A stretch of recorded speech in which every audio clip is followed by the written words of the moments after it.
Salut, c'est Trado, je suis content de vous retrouver pour la mise à jour de l'analyse technique du CAC 40. Alors ça va être une vidéo assez complète, assez longue vu le contexte assez particulier, beaucoup de choses à dire. Si vous êtes pressé ou si vous avez quelque chose de mieux à faire, ce que je peux comprendre, n'oubliez pas de vous reporter au chapitrage en dessous de la vidéo pour aller directement à la section qui vous intéresse. En tout cas, pour l'instant, je pense qu'on ne peut pas faire l'économie de revenir un petit peu en arrière et prendre les données hebdomadaires. Et comme vous pouvez le voir, aussi bizarre que ça puisse paraître et malgré le côté dramatique de ce qui se déroule en ce moment, eh bien tout tient, tout tient. On est toujours dans ce canal ascendant qui a été préservé. Vous voyez bien, on est sorti de ce canal en semaine, mais on a bien clôturé à l'intérieur. Alors fragilisé, martyrisé qu'il est, mais pour l'instant il tient, comme l'est le support hebdomadaire des 66, 50, 67, 60 et comme l'est le support mensuel des 65, 20, 103, 90. Donc le bateau prend l'eau, mais pour l'instant il est toujours à flot. Et pour l'instant, encore une fois, rien n'interdit de voir maintenant les choses repartir vers le haut. Je n'en sais rien. Et encore une fois, je me sens même cynique en train de parler d'une hausse des marchés vu la gravité de ce qui se passe actuellement. Mais bon, mon boulot, c'est quand même d'analyser les marchés et pas de donner mon opinion. Mais il est tout à fait envisageable que les marchés se fichent complètement de ce qui se passe et que l'on reparte vers les précédents sommets. Je n'en sais rien. De toute manière, et là, je vous invite à regarder la vidéo d'investissement de long terme. Vous savez très très bien que ça n'a pas changé un iota de la stratégie que j'avais, qui était d'acheter sur les supports que j'ai mentionnés. Donc j'ai pas enregistré, j'ai accumulé ici, j'ai accumulé là, et puis maintenant, encore une fois, à partir du moment où on comprend que les marchés existent parce que l'incertitude existe, eh bien, je sais pas, on verra. Pour l'instant, encore une fois, ça semble tenir. Je reviens sur mes données journalières. Ah d'ailleurs, j'en profite.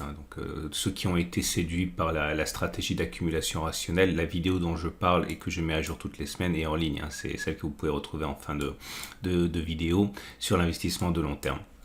Donc on dirait, vous venez de le voir, que le support hebdomadaire a cassé, mais il n'a pas cassé puisque par définition c'est un support hebdomadaire tracé sur les unités semaine. Donc c'est à la fin de la semaine qu'on voit s'il a été cassé ou pas. Et vous avez bien vu qu'il a été fracturé de manière claire jeudi, mais on a bien clôturé à l'intérieur. Il est préservé, je peux pas l'enlever. Il y a eu cet effet d'aspiration vers le haut en fin de semaine pour le préserver, mais on est bien venu toucher le support mensuel. Alors, vous avez été nombreux à être surpris, j'imagine que vous êtes nouveau si c'est le cas, par le setup Tradobull. Alors du coup, ça va faire l'objet du backtest du jour. Je vous rappelle l'esprit de la chose. On avait ici une clôture entière. C'est un peu décousu ce que je raconte, excusez-moi. On a une bougie entière en dessous de la Bollinger inférieure. Ok, ça veut dire qu'on avait un setup Tradobull qui était activé. Alors le setup Tradobull veut dire que normalement on devrait clôturer à l'intérieur des bandes de Bollinger et aller chercher la M7 dans un deuxième temps et dans un troisième temps éventuellement aller chercher la M20. Ok, alors là ça ne préjuge pas du trade que j'ai pris avec un stop de protection particulier. Là je vais regarder ce qui s'est passé les 30 dernières fois où on a eu un setup Tradobull qui a fonctionné et que l'on a réintégré les bandes de Bollinger. C'est-à-dire que j'ai regardé ce qui se passe et c'est différent de ce que j'ai backtesté auparavant. Donc n'essayez pas de les juxtaposer et de tirer des conclusions hâtives. Là, j'ai regardé simplement ce qui s'est passé lorsqu'on a clôturé en dessous de la Bollinger inférieure et que l'on avait intégré les bandes de Bollinger. Est-ce qu'il est plausible ou pas à partir de ce moment-là d'aller chercher la M20 ? Donc je n'ai regardé par définition que les setups Tradobull qui ont fonctionné en ce sens qu'ils ont clôturé en dessous de la Bollinger inférieure. Et j'ai regardé la chose suivante, c'est que une fois que l'on avait intégré les bandes de Bollinger, est-il plus plausible d'aller chercher la M20 ou de revenir plus bas que le précédent plus bas? C'est tout ce que j'ai vérifié. La question est de savoir bien sûr s'il faut attendre maintenant le retour sur la M20. Donc voilà, je vous donne un exemple là. Ici, ça a fonctionné puisque vous pouvez le voir. Setup Tradobull, intégration de des bandes de Bollinger, ralliement de la M7, ralliement de la M20. Okay, donc c'est le sens du pouce vert qui est là. Là, ça a fonctionné également, puisque comme vous pouvez le voir, même chose, setup Tradobull, réintégration, M7, M20. Je vais faire figurer la M20 parce que même si c'est la même chose que la bande Bollinger du milieu, c'est plus visible. Là encore un succès, réintégration, setup Tradobull, réintégration, M7, M20. Et là, simplement un échec pour vous voyez à quoi ça ressemble. Setup Tradobull, réintégration des bandes de Bollinger, ici, Ok, croyez-moi sur parole, on est bien à l'intérieur des bandes de Bollinger. Et M7, et on est non, on n'est même pas allé chercher, on a réintégré les bandes de Bollinger, pardon, et on a été sorti sur perte sur cette bougie là où on est allé chercher le plus bas du setup Tradobule. Ok, donc là c'est un échec. Là c'est encore un échec, comme vous pouvez le voir. Je développe parce que sinon, si vous voulez continuer mon travail plus tard, il faut que les choses soient claires au niveau du système. Setup Tradobule, réintégration des bandes de Bollinger. On n'est pas allé chercher la M20 avant d'aller plus bas. Ok, donc c'est un échec. Donc on va faire défiler, succès, échec. Là je développe simplement, vous compreniez que je n'ai pas pris en considération cet exemple. Pourquoi? Parce que il y a eu Setup Tradobule, ok, et là en fait on est allé chercher plus bas que le précédent plus bas, donc en fait le setup Tradobule n'a pas été confirmé, ok, c'était potentiel, on attendait la réintégration pour aller viser la M7, mais en fait non, on a été sorti avant là, ok, et donc on a invalidé la préparation du trade. Donc il faut vraiment faire attention à la séquence, sinon vous allez avoir du mal à backtester. Donc là ça a fonctionné.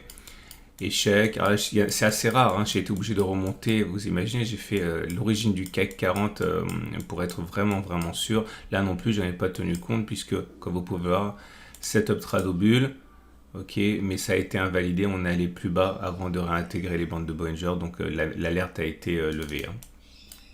Échec, succès, succès, succès, échec, échec, échec, échec, échec, échec, échec, échec, échec, échec, échec, échec, succès, succès, succès, échec, échec, succès, succès, échec. Encore une fois, j'étais obligé de remonter jusqu'à l'origine du CAC 40 pour arriver à la conclusion suivante. C'est que sur 30 occurrences, donc l'origine du CAC 40, ça a fonctionné 13 fois, ça a échoué 17 fois. Autrement dit, dans 43% des cas, on est allé chercher la M20 une fois qu'on a réintégré les bandes de Bollinger, et dans 17 fois, on est allé plus bas que le plus bas récent avant d'aller chercher la M20. Autrement dit, vous l'aurez compris, à partir de maintenant, parier sur un retour sur la M20 est possible, mais si vous faites ça, vous n'êtes pas dans le sens des statistiques. Donc si vous êtes un trader systématique, un trader de statistiques, faites attention à la gourmandise sur ce trade. Donc vous savez, hein, bon, c'est vraiment décousu, je fais les choses à l'envers là, mais vous savez qu'à titre personnel, j'avais dit que je rentrerai dès l'ouverture de la séquence suivante, donc vendredi, donc je suis rentré, et j'ai dit que je visais la M7, donc je vais viser le contact avec la M7. Par contre, à titre personnel, je m'en tiens là, je vais pas chercher la M20. Hein, ok, donc voilà, je reviens maintenant à mes éléments techniques. La tendance immédiate, elle est toujours baissière, puisqu'on est en dessous de la M7 qui descend. La tendance générale est baissière, car on est en dessous de la M20 qui descend. La moyenne mobile à 50 périodes est neutre. Bon, attention, parce qu'elle commence à adopter une pente de plus en plus baissière, mais ça se joue vraiment pas à grand-chose. C'est un pépère, hein, la M50, donc j'ai envie de dire que c'est encore neutre, mais ça l'est de moins en moins. On peut considérer, de toute façon, c'est pas une science exacte, l'analyse technique, hein, donc on peut envisager que la tendance de fond est baissière, mais c'est en train de se jouer. Par contre, attention, c'est très important parce que la tendance de long terme, elle est cassée. Donc c'est-à-dire que la tendance de long terme n'est pas haussière, ok, elle n'est plus haussière. Et on a un seul élément technique que je suis qui a été déclenché, un signal haussier du stochastique. Mais bon, comme le CCI, le stochastique et le MACD0 c'est mes indicateurs techniques les plus vifs, donc les plus prompts à donner des signaux, mais aussi les moins fiables, hein, puisqu'ils sont très très nerveux. En tout cas, c'est un signal haussier. Et l'Ichimoku est baissier. Alors, baissier, oui et non, parce que voilà, si on prend les choses au sens strict, oui, c'est baissier, puisque comme vous pouvez le voir, le nuage, il est descendant. Attendez, j'ai enlevé tout ce dont on n'a pas besoin, sinon on n'y voit rien. Et voilà. Donc, comme vous pouvez le voir, on a bien le nuage qui est descendant et les cours qui sont en dessous. Donc, oui, la tendance de fond est baissière, la tendance générale est baissière, la tendance générale et la tendance immédiate sont baissières, puisqu'on est en dessous de la Tenkan et de la Kijun qui descend. Maintenant, il faut toujours contextualiser. Donc, si on prend simplement les choses comme ça, oui, l'Ichimoku est baissier. Mais compte tenu du fait qu'on a un support hebdomadaire qui a tenu et un support mensuel qui a tenu, bon, faut quand même être relativement au courant du fait que voilà, ça peut tenir et ce serait ce qu'on appellerait un faux signal. Mais bon, l'Ishimoku dit que c'est baissier. Et ce qui nous amène donc au trade du jour. Alors, que peut-on faire?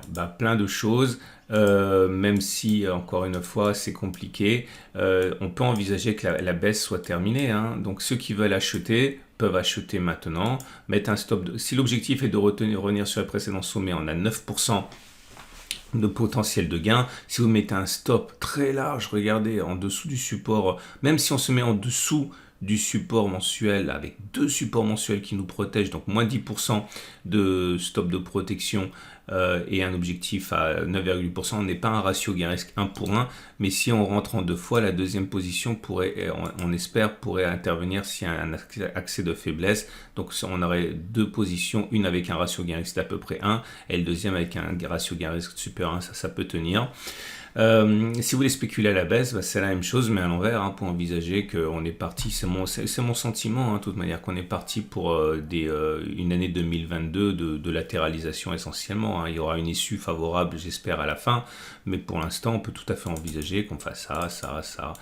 Et donc l'idée, c'est que vous pouvez rentrer une demi-position à la baisse maintenant et puis une autre position à la baisse quand on sera plus haut ici, hein, pour avoir un bon ratio gain-risque en cas de retour sur le précédent support. Maintenant, encore une fois, comprenez bien, c'est parce que je ne sais rien de ce qui va se passer que j'envisage de rentrer avec un ratio gain-risque supérieur à 1, parce que même si j'ai une chance sur deux d'avoir raison, et bien à ce jeu-là, je m'enrichis si je gagne plus quand j'ai raison que je ne perds quand j'ai tort. Ok, petit détour du côté des données horaires, puisque le trading intraday ne s'arrête pas, bien au contraire, enfin, quand on a le temps naturellement. Et voilà ce que je considère, je pense que la fête pourrait s'arrêter ici. Ok, donc à ce niveau, j'initierai à une position baissière si j'ai un biais baissier, et à ce niveau j'initierai une position haussière si j'ai un biais haussier. Entre les deux, je ne fais rien. Alors toujours parce qu'il y a des petits nouveaux, je vous montre comment je le fais à titre personnel. C'est pas la seule façon de faire, mais c'est sans doute la plus facile. Donc l'idée, alors imaginons que je veuille travailler avec un ATR. Si on revient à un stop de protection à un ATR, si on revient et que j'achète, je dis n'importe quoi, dans cette zone-là, mettons à 6470 pour un chiffre rond, travailler avec un stop de protection à un ATR, c'est-à-dire que quand on sera à 6470, je regarderai à combien est l'ATR. Imaginons que l'ATR soit à 57, je mettrai donc 6470 moins 57, la valeur d'un ATR, ça me mettra un stop de protection à 6413. 6413, ouais, c'est pas très satisfaisant parce qu'on est toujours dans le support.